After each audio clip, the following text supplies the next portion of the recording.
Bem, nesse vídeo nós vamos falar sobre a delação bombástica de Daniel Vorcaro. E vamos falar sobre um dossiê completo sobre o ministro da Suprema Corte, Dias Toffoli, que foi publicado hoje por um canal de nome russo. Fique aqui até o final que vocês vão ver isso tudo aqui no canal da TV Del Rey, o canal da Liberdade. Eu sou João Paulo Guimarães, falando direto de São João del Rei, capital brasileira da liberdade. Aqui é Minas, e Minas é um estado de espírito. Esse é o vídeo 997 da CCI, Comissão Cidadã de Inquérito, criada para chegar à verdade e pacificar a nação brasileira.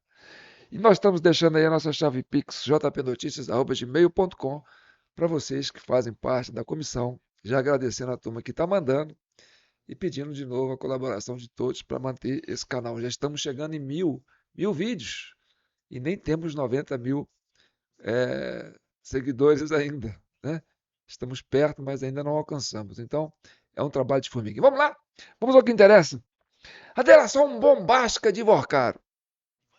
Bombástica, assim, pode ser um pé de velho, né?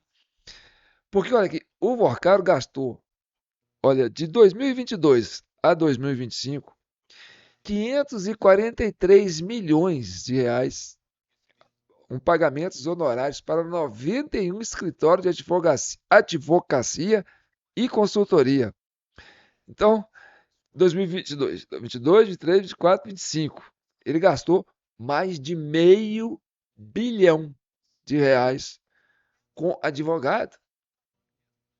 E aí você pergunta, como é que um cara que gasta tanto dinheiro com advogado está preso?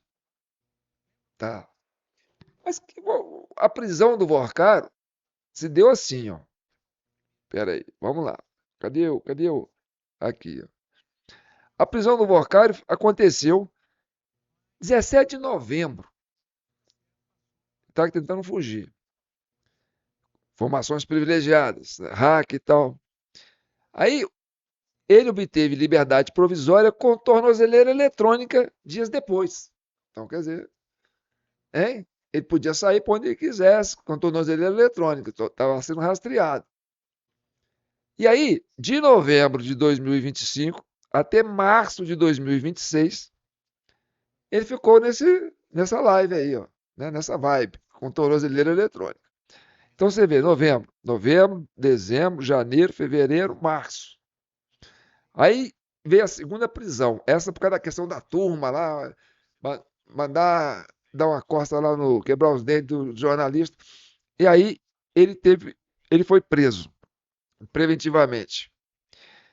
E essa prisão dele é, foi uma prisão assim, sabe? Ele foi lá para aquela cela que é a cela do Bolsonaro, entendeu? Ar-condicionado, sei lá o quê, televisão, papapá e tal. Podendo receber advogado o dia inteiro, qualquer hora do dia, entendeu? Tá. Ele ficou lá. Aí ficou esperando uma delação premiada dele.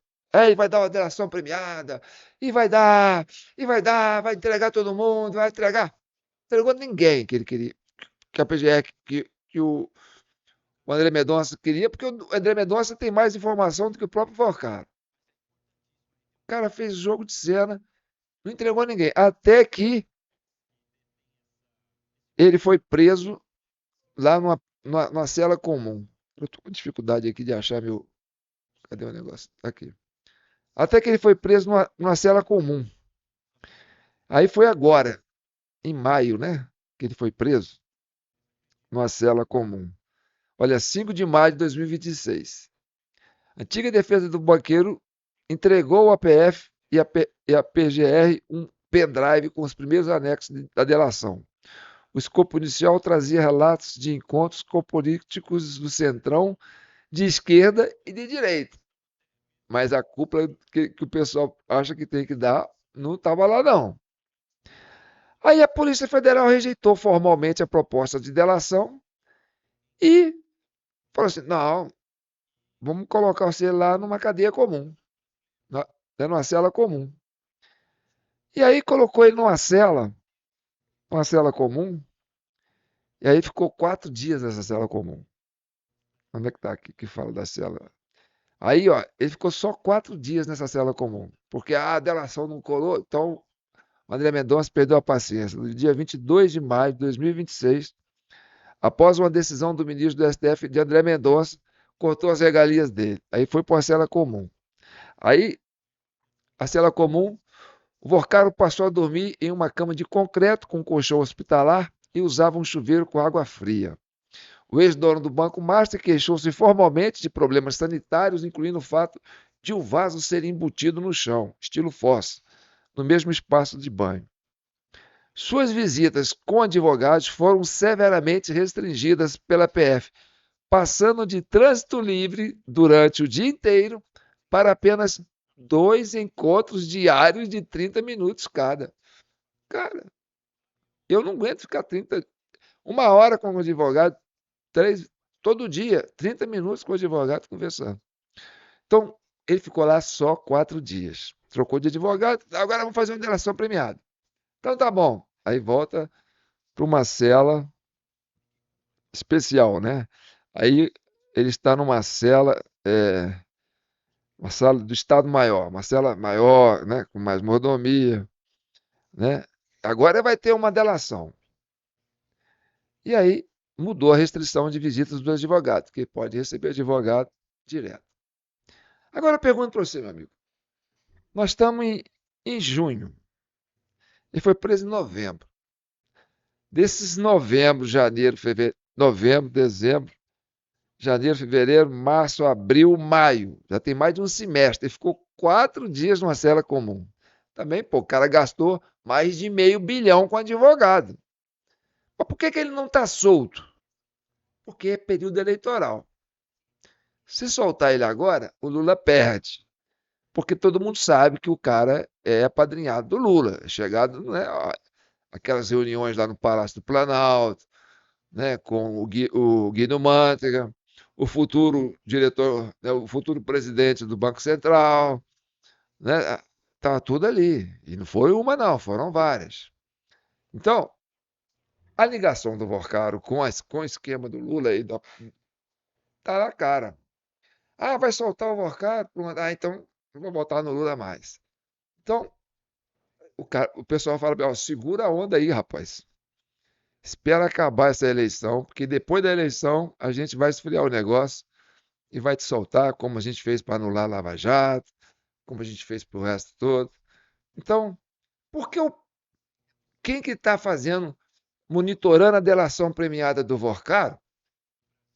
O Paulo Gonet, a Procuradoria-Geral. Paulo Gonet, cara. Vê se o Daniel Vorcaro vai entregar alguém acima dele com Paulo Gonet. Vamos fazer um exemplo aqui? Vamos ver o caso do Bolsonaro. O Bolsonaro estava sendo julgado pela primeira turma, estava lá Paulo Gonet, Alexandre de Moraes, Dias Toffoli, não, Paulo Moreira, Alexandre de Moraes, Carmen Lúcia, Zanin, né, advogado do Lula, e tinha lá o Fux, né? Mas saiu, ficou esses quatro, né? Tá bom. Aí vamos supor aqui uma situação. Vamos fazer um paralelo aqui para vocês entenderem. A defesa do Lula, a defesa do Bolsonaro, que é indefensável, né? O Bolsonaro falou assim, olha, vamos supor, o juiz falando para o Bolsonaro assim, né? O Alexandre de Moraes falando para ele assim, o que você tem para falar em sua defesa? Aí o Bolsonaro fala assim, não, senhor meritíssimo, eu sou culpado. Você se considera culpado? Sim, eu sou culpado. A minha culpa é ter mais voto que o Lula. E aí vocês não querem deixar eu sair presidente por causa disso. Porque você sabe que se eu sair presidente eu ganho do Lula. Então, eu sou culpado de ter mais voto que o Lula. Não, mas não é isso que está aqui, não. O que está aqui, ó, é tentativa de golpe. E aí, o que você fala? Ah, eu vou fazer uma delação premiada, seu ministro. Então façam. Ó, quem tentou dar esse golpe e fez essa trama toda, isso aqui foi você, o Paulo Gonet, o Flávio Dino lá com com a Guarda Nacional, com a Força Nacional, quando ele era ministro da Justiça. E o governo Lula aí, ó, vocês é que fizeram isso. Ah, é? Tá bom. Como é que o cara vai fazer uma defesa dessa? Vai chegar para um juiz que está falando, vou te condenar porque você está, tô te julgando, o seu crime aqui é tentativa de golpe. O que você tem que fazer na sua defesa? Ué, a minha defesa é fazer uma delação premiada. O negócio aqui foi feito para você, você que armou isso aí, junto com o Flávio Dino, junto com, né, a turma lá do Lula. Aí, quem é que vai fazer uma delação premiada dessa? Mesma coisa chegar para o Vorcaro. O Paulo Goni ali chega para o Vorcaro e fala assim: o que você tem que falar? O Paulo Goni fala. Aí o Vorcaro olha para o Paulo Goni: sei não, doutor. Sei não, doutor. Então é isso. Então, o que que acontece? Ah, vai ter delação premiada. Aí vocês veem aí, né? Todo dia tem essa manchete. A delação premiada do Vorcaro. Papapá. Nem é nada. Isso é para segurar o cara ali no conforto, entendeu? Para dizer, ó, fica aí nesse conforto aí, fala que você vai dar uma delação. A gente vai enrolando isso aqui até as eleições. Porque se eu tirar você agora, a gente quebra as pernas do Lula. A gente não ganha essa eleição. Então não podemos soltar você. Depois das eleições, a gente provavelmente vai ganhar e tal. A gente fala assim, né? E aí a gente resolve o seu caso. Mas, pô, fica quieto aí, cara. Você ajudou a gente, entendeu? Mas aqui é dinheiro todo, você vai devolver. Não pode devolver o dinheiro agora, não, ué. Tem uma campanha pela frente. Vamos pensar assim, né? Tá. Agora, vamos entrar na questão do Dias Toffoli.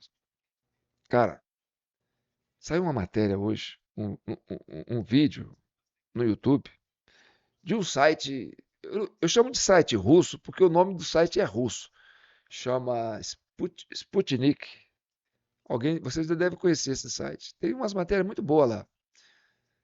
E ele traz um dossiê completo sobre o Dias Toffoli, cara. Mas igual, eu vou te contar uma coisa para vocês.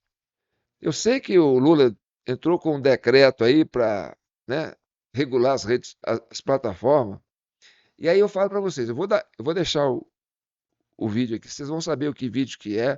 Daqui, acabando esse link aqui, acabando esse vídeo aqui, vocês correm lá pro canal da Sputnik, né, já pega o nome do vídeo, já assiste ele na íntegra, porque eu acho que eles vão derrubar esse vídeo.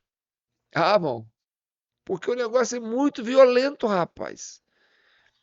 Eles falam um negócio ali que é violento. E assim, é uma menina que apresenta, eu acho que é menina mesmo, eu acho que não é inteligência artificial, não. Sabe por quê?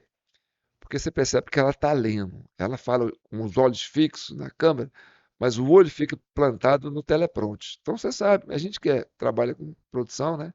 Você sabe quando a pessoa está lendo um texto. Então o texto é pesado. Ela está lendo. Mas assim, coloca ilustração, entendeu?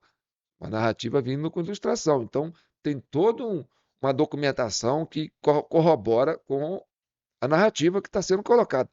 Mas detona o Dias Toffoli. Vocês têm que ver esse vídeo. E eu separei uma parte aqui que eu acho que é interessante a gente abordar aqui, que é uma passagem, entendeu? Que eles incluem o Flávio Bolsonaro dentro desse debate. E eu quero que política, meu amigo, não é para amador, não. Política é. Eu vou contar uma coisa para vocês.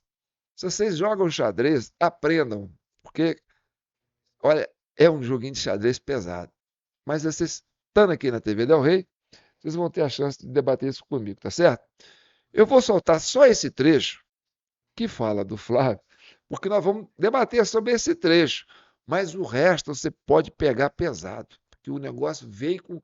Cara, você fica, sabe, você fica assim, revoltado no final do vídeo. Você fala, não, quem assiste esse vídeo aí não vota no Lula. Olha, ele entrou hoje, já tinha umas 7 horas, ele deve estar com. Ah, já está com mais de 70 mil. Quando eu peguei ele, estava com 20 mil. Tinha 3 horas que ele tinha sido publicado.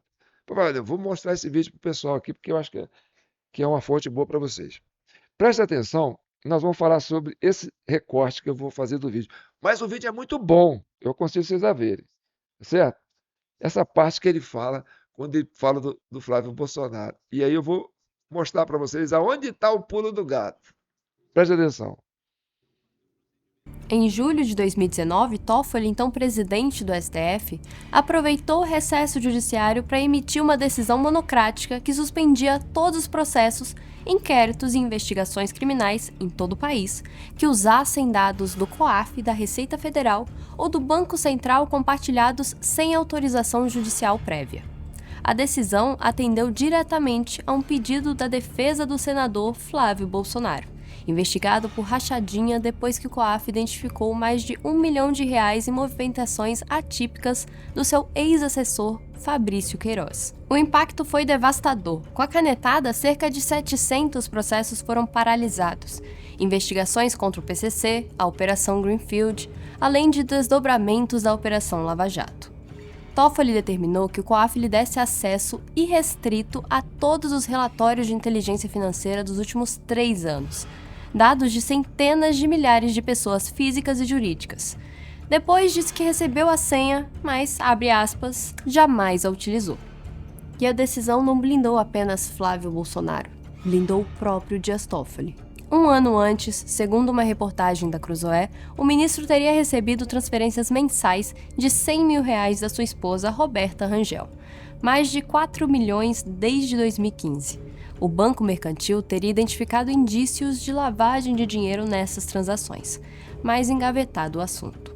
Na mesma época, segundo a imprensa, a Receita Federal incluiu Toffoli e Roberta Rangel numa lista de pouco mais de 100 agentes públicos com patrimônio acima de R$ 5 milhões e aumento patrimonial acima de 500 mil no ano anterior. Gilmar Mendes e a esposa Guilmar também estavam na lista. Ao congelar o uso de dados do COAF, Toffoli criou uma barreira retroativa entre os órgãos de inteligência financeira e o Ministério Público. Afetou todas as investigações que dependiam desse fluxo, incluindo, potencialmente, qualquer apuração sobre os seus próprios dados financeiros. Em novembro de 2019, o plenário derrubou a liminar por 9-2. Toffoli votou contra a sua própria decisão. Pode parecer estranho, mas há um padrão presente ao longo de toda a sua trajetória no STF. Toffoli emite uma liminar monocrática que cumpre uma função temporária de blindagem. Quando a pressão sobe, a liminar é revertida, às vezes por ele mesmo, mas entre a emissão e a reversão, a janela processual faz o seu trabalho. A defesa se reorganiza, as provas são contestadas, o caso esfria, a liminar morre, o efeito sobrevive. Vocês anotaram aí o nome do vídeo? Chama A História Não Contada de Dias Toffoli. Após esse meu comentário aqui, vocês vão para lá, digita lá, A História Não Contada de Dias Toffoli, Sputnik, né, já vai te dar direto, vai cair direto no link deles aí, você vai poder assistir isso completo. Mas vamos à questão desse recorte que eu fiz aqui. Presta bem atenção. Você acha, sinceramente, você acha que o Dias Toffoli queria livrar a cara do Flávio Bolsonaro? O Dias Toffoli está cagando pro Flávio Bolsonaro, rapaz. Filho do Bolsonaro, do jeito que eles estavam perseguindo o Bolsonaro. Se eles pudessem queimar o Flávio Bolsonaro, eles queimavam. Na verdade, o que eles fizeram? Eles tinham que fazer um esquema para livrar a cara deles tudo. Você viu aí, né? Você viu aí? Pegaram o Flávio para colocar a capa na história. Ó, a capa da história é o Flávio. Entendeu? Por que eles falaram isso? Nós vamos fazer um negócio do arco da velha aqui. A gente vai limpar a nossa turma aqui, vai resolver o nosso problema. Mas isso aí pega mal. Não, vamos falar que a gente fez isso porque o Bolsonaro pediu para livrar a cara do Flávio. Cara, tá na cara que é isso. Quem ganhou com isso? O Flávio ou essa turma? Essa turma. E aí, carimba o Flávio para falar que a culpa é do Flávio. Vocês lembram quando a gente fez aquele documentário sobre as blitz no Nordeste? No segundo turno das eleições, 2022? Deixa o Nordeste votar, deixa o eleitor do Lula votar, porque estão querendo parar o eleitor do Lula. Nada. Jogaram a culpa no Bolsonaro, falando que o Bolsonaro que não queria deixar o pessoal do Lula votar. Até parece que pessoal que entrava nos ônibus lá para votar, vinha tudo escrito na testa: eu sou eleitor do Lula, sou eleitor do Lula. Ah, então para o ônibus aqui. Não. É porque foi o pedido do Alexandre de Moraes para fazer aquelas blitz, porque tinha aquele esquema que vocês conhecem, que eu já falei aqui. Quem acompanha a TV Del Rey, né, acompanha os nossos relatórios aqui sobre, né, o que aconteceu em outubro de 2022, sabe que aquilo tudo foi para ajudar o Lula. Por isso que o Lula ganhou disparado no Nordeste. Por isso que no Nordeste, no segundo turno, foi a eleição que teve menos abstenção de toda a história do processo de presidente, eleições direta para cá. Ah, mas se parou antes, não era para ter, era para ter caído, não era para ter mais abstenção. Não. Diminuiu a abstenção, cara. Botou os ônibus tudo parado lá, mas de repente diminuiu a abstenção. Esse mistério é contado nos vídeos da CCI. Entendeu? Mas não, a culpa é do Bolsonaro. E aí ele estava tentando dar um golpe. Por isso que ele fez aquelas blitz lá. Mesma coisa isso aí, cara. O Dias Toffoli está cagando pro Flávio Bolsonaro. Ele pegou, vou queimar o Flávio Bolsonaro, vou falar que é ele que pediu e vou fazer isso para lembrar na cara da gente tudo aqui, ó. Esse é o jogo da política no Brasil. Tá certo? Então vai aprendendo, mano. Vai aprendendo, porque política não é para amador, não. Então fica aí, né? Esse é o vídeo 997. Estou me despedindo aqui. Hoje é Corpus Christi, né? Então é um dia de dar graças né? A bem-aventurança. E eu vou deixar vocês agora para ir lá. Vai lá, porque senão, né, vem esse decreto do Lula e vai derrubar esse vídeo. Vocês têm que ver esse vídeo, tá certo? Não é só esse. O resto ali tá light. Mas essa parte eu fiz questão de comentar com vocês. Mas eu quero ver a sua opinião. Que você acha dessas manobras, entendeu? Agora estão falando que o Flávio é traidor, né? Que é ele que foi lá pedir tarifa. É assim, cara. Eles criam um mecanismo para interferir no processo, né, das plataformas, né, das big techs, para fazer manipular o negócio. Deixa o Donald Trump bravo, porque essas plataformas são americanas. Aí nós vamos botar tarifa em cima de vocês. Ah, é porque o Flávio foi lá pedir para colocar tarifa na gente. É assim que esse povo trabalha, cara. Não é fácil, cara. A malandragem, o jeitinho brasileiro, a turma tupiniquim, não é fácil. Tem que ter muito estômago para aprender a lidar com esse pessoal. Por isso que é importante você manter esse canal da TV Del Rey, tá certo? Com esses pixinhos que vocês mandam para nós aqui, que dá esperança da gente continuar avançando com essa narrativa, com esse olhar que a gente tem da política, né? Que é passar para vocês. Então, o que vocês acharam? Você acha que o Vorcaro vai fazer delação para o Paulo Gonet? Fala sério, rapaz. O Eduardo Bolsonaro, que viu que o pai dele estava indefeso diante de um tribunal de exceção. E aí, Bolsonaro, qual que é a sua culpa? Minha culpa, eu tenho culpa, eu sou culpado, eu declaro que eu sou culpado, porque eu tenho mais votos do que o Lula. Por isso que vocês estão querendo me prender. Então isso aí é minha culpa. Não, não é por isso que você está sendo julgado, não. Você está sendo julgado por golpe de Estado. Não, mas eu quero fazer uma delação premiada. Então faça. Quem está dando um golpe de Estado aqui, quem está fazendo essa narrativa de golpe aí, ó, é o ministro Alexandre de Moraes, junto com a Gilmar Mendes, né? E a turma do Vorcaro, que pagou essa imprensa toda aí para criar essa narrativa contra mim, né? E deixar o Lula folgado. Essa é minha delação premiada. Vai que cola. Não cola, rapaz. Não cola.